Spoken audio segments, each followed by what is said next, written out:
Olá, seja bem-vindo ao painel Univale. A semana foi de homenagens, mas também de conscientização sobre a situação da mulher no país. Houve conquistas, mas ainda há muito que se lutar para diminuir a violência contra a mulher que assola no Brasil. Eu vou conversar aqui no estúdio com a professora Micheline Ramos de Oliveira, que é antropóloga, também psicóloga e professora do mestrado em Gestão em Políticas Públicas aqui da Univale. Professora, muito obrigado pela sua participação aqui nessa semana aí que decorreu, que é tão importante aí para a mulher, para a reflexão. Professora, houve conquistas, né? As mulheres hoje estão no mercado de trabalho, mas não é a conquista ainda que se almeja, principalmente por causa da violência contra a mulher, que é assustadora, né, professora? Isso. Primeiramente, eu gostaria de cumprimentar a todos e a todas. Eu fico muito feliz de estar aqui hoje. Feliz no sentido de que nós tenhamos esse espaço para poder falar legitimamente sobre mulheres, não é? Tem algumas pessoas que acabam reclamando e dizendo que não deveria haver Dia da Mulher, que isso é um absurdo, e a gente ouve isso repetidamente. Só que isso é uma conquista histórica. E é um momento onde nós paramos, um momento legítimo para pensar e refletir sobre. É impossível você viver no século XXI, lembrando que no Brasil, por exemplo, a cada 90 minutos, uma mulher é assassinada. Do IPEA aí, né, que Isso. é Estudo de Pesquisa Econômica Aplicada, que totaliza 13 casos de feminicídio por dia. Então, por dia, 13 mulheres são assassinadas. Isso, né? e a cada 90 minutos, então, nós temos o assassinato de uma mulher. Isso é o feminicídio. Essas mulheres, elas são assassinadas por serem mulheres. E isso é um absurdo e nós não podemos mais aceitar essa situação. Então, temos que lutar. E o dia 8 de março é simplesmente um dia emblemático. É um dia que ele nasceu, na verdade, com todo um movimento feminista, certo? Na metade do século XIX, e um movimento de homens e mulheres contra uma situação de trabalho muito precária, certo? E em 1911 nós tivemos aí a morte de várias mulheres por essa situação de trabalho, principalmente em indústrias têxteis na Europa. Então, e em Nova York também. Então, essa é uma comemoração, entre aspas, que deve sim ser respeitada. Agora, professora, o que falta para diminuir esses índices no Brasil? A gente tem aí a Lei Maria da Penha, né? Completou 10 anos no ano passado, se não me engano, né? Isso, ano passado. Foi uma luta bastante grande, inclusive de denúncias contra o Brasil na OEA e tudo feito por ela e por ONGs, né? Brasileiras. Mas o que falta ainda? A Lei Maria da Penha não colocou um freio ainda, professora? Não, infelizmente, a violência contra as mulheres, ela aumentou e o que falta é a educação. A educação é fundamental. Nós temos que educar as nossas crianças, os nossos adolescentes, as nossas adolescentes, os nossos jovens, as nossas mulheres. Nós temos que lutar cotidianamente contra o machismo. E lembrando que muitas vezes mulheres também são machistas e acabam, direto ou indiretamente, inconscientemente, criando suas filhas, seus filhos desta maneira, certo? E nós não podemos esquecer que tudo isso está vinculado a um comportamento. Aquilo que você aprende, você acaba reproduzindo muitas vezes. É difícil você reverter algo que você inculca. Então, o machismo é algo que é inculcado pela população brasileira, historicamente falando e culturalmente falando. Então, tem que ser uma luta diária, em todos os lugares. E na televisão, na rádio, rede de comunicação, nas salas de aula, na universidade, no barzinho. Não é ser a feminista chata, não é? Mas nós temos que rever, até mesmo piadinhas, porque por vezes algumas piadinhas, elas são bem complicadas, porque você brinca com algo que é muito grave e muito sério. Então não é que você não possa rir, mas esse riso, esse sorriso, ele tem que ser refletido. O que gera mais violência ainda, né? Com certeza. As piadinhas, às vezes, parecem que são inofensivas, mas não são na realidade, né? Com certeza. Daí quando você fala que gera mais violência, nós temos uma pesquisa da Datafolha que saiu essa semana, que diz o seguinte, que entre 3 mulheres, uma delas no Brasil, no ano passado, se disse ter sido vítima de violência, ou a violência física ou essa violência discursiva, né? Daí é que nós estamos falando da violência simbólica, como fala Pierre Bourdieu. E a violência simbólica, muitas vezes, ela é até mais grave do que uma violência física, porque ela te afeta, te atravessa psicologicamente. Então é muito complicado daí você trabalhar com essa questão.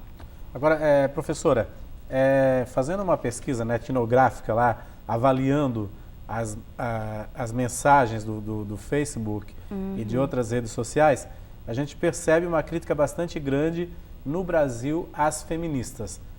Por que isso? Ótimo. Foi bem interessante você falar que foi uma pesquisa etnográfica, não é? Quando nós fazemos uma pesquisa etnográfica, nós estamos fazendo uma leitura densa da realidade. Se é uma leitura densa, nós temos que fazer o exercício de tentar estranhar um pouquinho o familiar.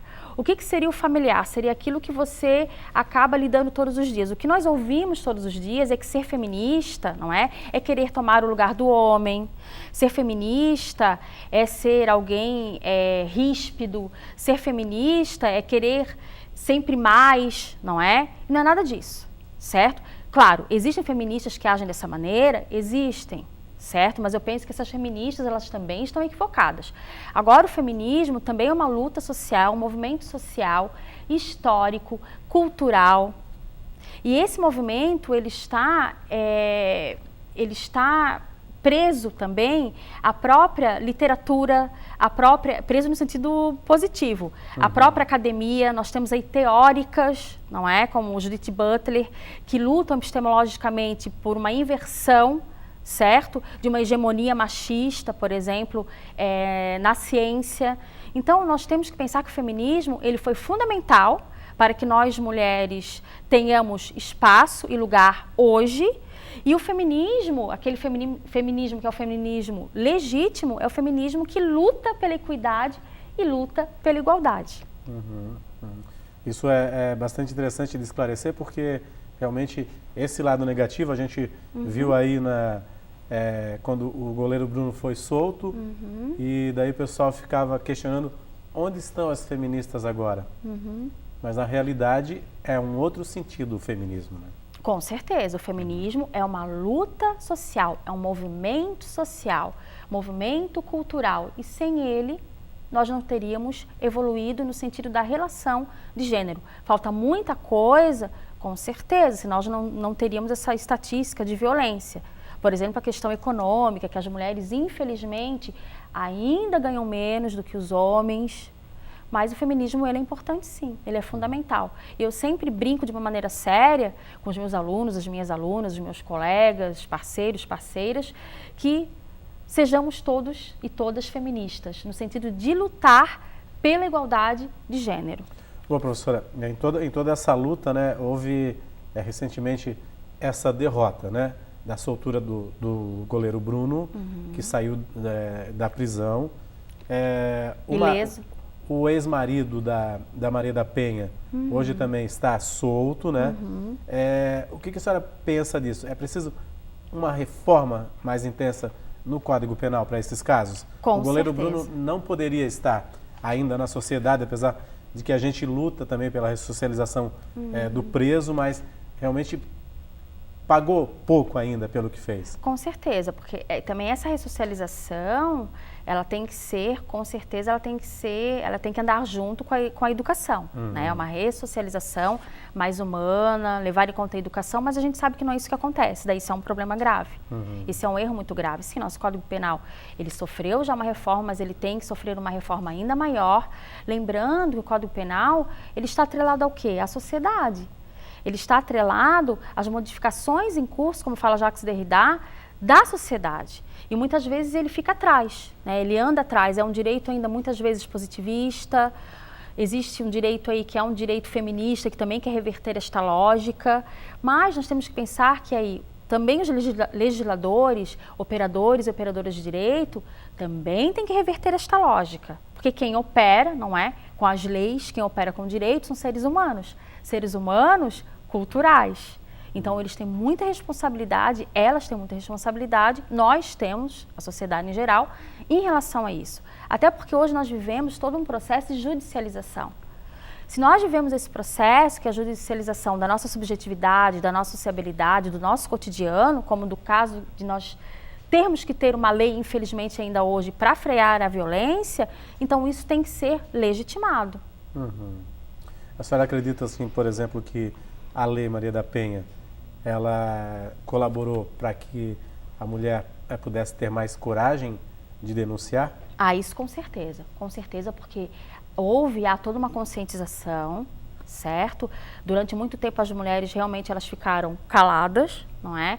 E isso tem que ser modificado, tem que ser transformado. Mas ainda, como nós já conversamos aqui, existe toda uma questão que estigmatiza essa mulher, porque a culpa é dela, porque ela está reclamando. As delegacias de mulher, não é? Nós temos poucas delegacias de mulheres, e muitas vezes quando a mulher ela vai fazer uma queixa, por exemplo, ela não é acolhida de maneira, eu diria assim, cordial, como deveria ser. Não é? A questão do estupro. Nós vivemos sim uma cultura do estupro, e as mulheres ainda hoje, elas sofrem estupro e são vitimizadas por sofrerem o estupro. Em que sentido? No duplo sentido, certo? Elas são culpabilizadas também, além de sofrer o estupro. Porque ela estava com uma sainha curta, ela não deveria andar desse jeito, estava no lugar errado, como aconteceu naquele caso que foi bem veiculado pela mídia no ano passado, daquela moça que foi estuprada por vários homens na favela, porque ela estava na favela. Nós ouvimos mulheres falando dessa maneira, nós ouvimos pessoas falando dessa maneira, desta forma, dentro da universidade. Não é mais possível isso. Se uma mulher não quiser, ela pode ter vários parceiros, mas se chegar no momento ela não quiser com aquele parceiro ou com aquela pessoa, ela falar para, e essa pessoa avançar o sinal, é estupro. Então nós temos que refletir sobre essa questão também. Também. E não ficar ditando regras à mulher que vai usar, não precisa usar mini saia, e etc, etc. Isso. Nós temos que ter liberdade. Tá certo, professora. A gente vai fazer um rápido intervalo. Daqui a pouco eu volto a conversar com a professora Micheline, novamente sobre essa questão bastante emblemática, bastante delicada, que é ainda a situação da mulher, não só no Brasil, mas no mundo também. A gente volta em instantes.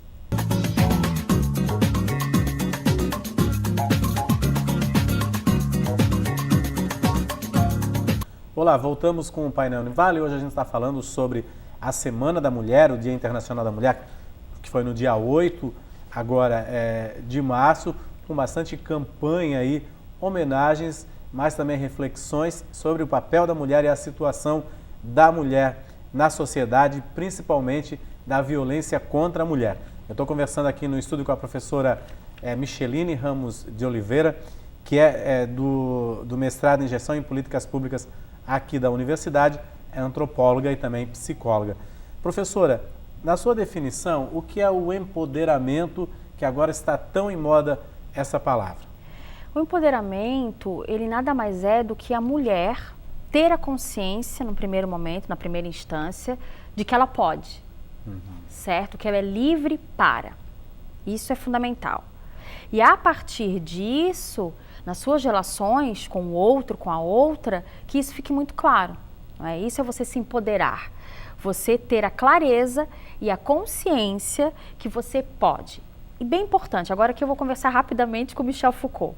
O poder, ele está atrelado ao saber, certo? Então não é um poder desavisado, não é um poder burro novamente, não é um poder tirano, é o poder no sentido de você saber e de você realmente, então, produzir a igualdade, de você poder fazer escolhas, que é aquilo que nós comentávamos no intervalo, não é? Você pode fazer uma escolha, por exemplo, de ser mãe e de cuidar da casa, ser dona de casa, desde que isso seja uma escolha e não uma imposição da sociedade. Você pode fazer a escolha de não ter filhos, de não ter filhas, de ser simplesmente uma profissional.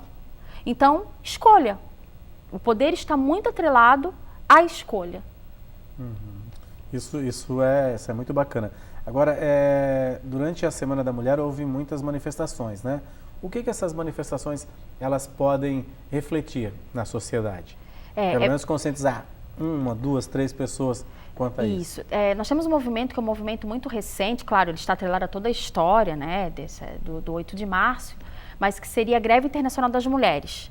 Neste ano, nós aderimos aqui no Brasil, inclusive, aqui em Itajaí, nós tivemos então a caminhada no dia 8 de março, que foi muito interessante, com a participação de vários movimentos da sociedade civil e pessoas em geral, né? É um movimento muito importante, por quê? Porque como ele está atrelado a essa greve, né, internacional das mulheres, é toda uma luta pela conscientização. Essa greve internacional, ela foi baseada no movimento que ocorreu em 2016, no ano passado, na Argentina, contra o feminicídio, e também na Polônia, contra o retrocesso da legislação em relação ao aborto. Então, é um movimento aí que é um movimento horizontal. Cada país, ele luta, então, por aquilo que é mais conveniente para si. E no Brasil, a nossa tecla está sendo lutar contra a violência de gênero, dados os números e aquilo que a gente percebe qualitativamente em todos os dias, né, das nossas vidas aqui no nosso cotidiano, e também a questão do retrocesso também da nossa legislação em relação à aposentadoria das mulheres, porque isso é uma vergonha nacional. Hoje as mulheres elas podem se aposentar 5 anos antes dos homens. Isso está equivocado? Não. Isso é justiça. Por quê? Porque nós sabemos muito bem que a maioria das mulheres elas têm uma jornada tripla. Ainda hoje, quem cuida do lar e da casa são 88% de mulheres. Isso é um número muito alarmante, porque essas mulheres elas não ficam só em casa, a maioria delas trabalham fora, elas cuidam do filho, então assim, uma jornada tripla. Então essas mulheres têm que ter esse direito, então a gente não pode retroceder. Então essa nossa caminhada também lutou por isso, e nós estamos versando e trabalhando, dialogando sobre essa questão todos os dias, em todos os espaços. É interessante que a senhora falou que 88%, né, das mulheres que têm a tripla jornada cuidam da casa. Quando tem até um homem que faz isso, parece um extraterrestre, né? É motivo até de matérias e comportamento. Isso, tudo, às vezes né? até de chacota dos amigos. Exatamente, né? Então isso que é interessante, é mudar essa cultura também. Esse padrão cultural. Esse padrão cultural. É um padrão cultural. Esse padrão cultural ele tem que ser revertido. No momento que ele for revertido, até mesmo essa ideia, não é, que você pensa na mulher como o privado, né, estando no privado e o homem no público, essa dicotomia ela tem que ser cessada, tem que ser dissolvida. Agora, professora, recentemente a gente teve um caso aí que a gente não sabe realmente o que aconteceu, e foi o caso do Vitor, né? A gente não sabe o que aconteceu, se ele é culpado, se não é. Ela voltou atrás e tudo, mas a mídia deu uma grande repercussão nesse caso, né? É preciso também que a mídia tenha esse papel, não só de noticiar os casos das personalidades, digamos assim, mas também da cidadã comum, colocar na mídia para que isso seja um eco, reflita mais ainda sobre a violência contra a mulher? Com certeza, porque quando você acaba, eu diria assim, colocando no holofote só as pessoas que estão aí no auge, os famosos, as famosas, celebridades, você acaba muitas vezes também deturpando um pouco, não é? Por um lado, o cotidiano da maioria das pessoas. Tivemos o caso da Luísa Brunet também, isso, né? Da Luísa Brunet. Por outro lado, isso também pode, se for bem trabalhado, chamar a atenção do grande público. E se for bem trabalhado, se for bem conduzido. Porque, por exemplo, os machistas de plantão podem utilizar esse caso da mulher retroceder como, tá vendo? Então agora tudo é violência. Então será que ele fez mesmo? Será que a mulher não está utilizando disso, não é? Para sair ganhando, a questão da Maria da Penha, da questão da violência sexual, da violência de gênero, estar na mídia. Então, isso pode ser mal utilizado. Claro, nós temos casos que isso pode ocorrer, é óbvio ululante, mas nós sabemos que a maioria não é isso, na maioria das vezes não é isso que ocorre. E esse voltar atrás, esse retroceder da denúncia, por exemplo, ele é recorrente, porque as mulheres têm medo e elas sofrem pressão muitas vezes da própria família, por exemplo. Daí vem uma mãe, vem um pai, uma tia, mas você vai fazer isso com o teu companheiro, e os teus filhos, e a vizinhança, olha que absurdo, você tem que rever. Isso é muito complicado. Infelizmente, essa mulher ela tem que pensar, ela tem que parar para pensar que ela vai deixar, eu diria assim, algo muito mais denso e importante para os seus filhos, para sua prole, para suas filhas, se ela lutar a favor dos direitos das mulheres e não simplesmente esconder, por exemplo, uma violência doméstica.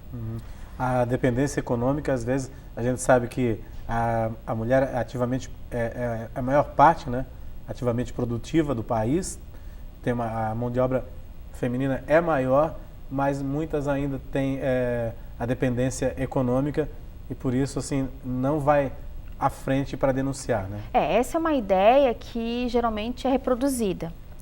Mas eu diria que mais do que essa dependência econômica, nós temos aí uma dependência psicológica, uma dependência cultural. Isso é fundamental ser pensado e ser discutido, porque é aquela história da memória, né? Se nós temos uma memória coletiva, social, individual, que nos faz pensar que somos ainda inferiores, que não podemos, que não temos acesso ao empoderamento, muitas vezes isso faz também com que a mulher talvez tenha medo de correr atrás, não é? Realmente dependa de um outro, mas isso é muito mais complexo do que simplesmente uma dependência econômica. Qual é a realidade, professora, hoje em termos de educação da mulher? Onde ela está? No ensino superior, no ensino médio? Qual é essa realidade? Como a senhora já falou, a educação é tudo e ela também pode libertar até em todos esses sentidos, né? Com certeza. Hoje nós temos muitas mulheres, o acesso de mulheres aumentou, né? Muito da educação, não só a educação formal, mas também a educação informal, que também é importante. E eu diria assim, na minha pesquisa de doutorado, por exemplo, que eu acabei lá em 2009, eu percebi que as mulheres que conseguiram reverter uma vivência e experiência de violência foram as mulheres que tiveram acesso à educação, seja ela formal ou informal. Aquelas mulheres, então, que em determinado momento de suas vidas conseguiram, vou utilizar um termo meio chulo, mas dar as costas para a sua família de origem, no sentido de, naquele momento, buscar, certo, lutar pelo individualismo, no sentido de buscar pelos seus direitos. Não que depois essas mulheres não tenham retomado, por exemplo, a relação com suas famílias, e só a família nuclear e a família em geral, certo? Agora é importante pensar, então, sim, a educação ela é fundamental. A senhora fez um trabalho aí também, só para encerrar, né, com mulheres lá no presídio do Alto Vale. Isso. E percebeu também essa questão das mulheres serem escravizadas, digamos assim, pelo tráfico de drogas. Muitas que estão nos presídios foram oprimidas e levadas a cometer esses crimes, né? Com certeza. Nós temos mulheres aí que têm seus companheiros, né, que eram traficantes. Nós temos mulheres também que se empoderaram no tráfico de drogas. Isso também é importante nós dizermos, que se tornaram daí as chefes do tráfico de drogas. Isso não é positivo, mas é importante a gente pensar que esse movimento também existe em todas as instâncias, certo? De empoderamento. E essas mulheres, para elas deixarem de ser vítimas, essa dependência cultural e psicológica, ela também tem que cessar. Então, isso que eu percebi também dentro do presídio feminino. Tá certo, professora. Muito obrigado aí pela sua participação aqui. Vamos torcer aí que esses índices diminuam cada vez mais, né? E que o IPEA depois nos traga dados positivos, né, professora? Com certeza, né? E eu sempre gosto de acabar um diálogo que versa sobre gênero, falando e pedindo para que todos e todas sejamos feministas. Eu sempre repito essa frase, porque ser feminista, novamente, é lutar pela equidade de gênero. Obrigado, professora. Obrigada a você. Obrigado. Painel Univale fica por aqui. Nós voltamos na semana que vem. Vai ser um ótimo final de semana. Até lá.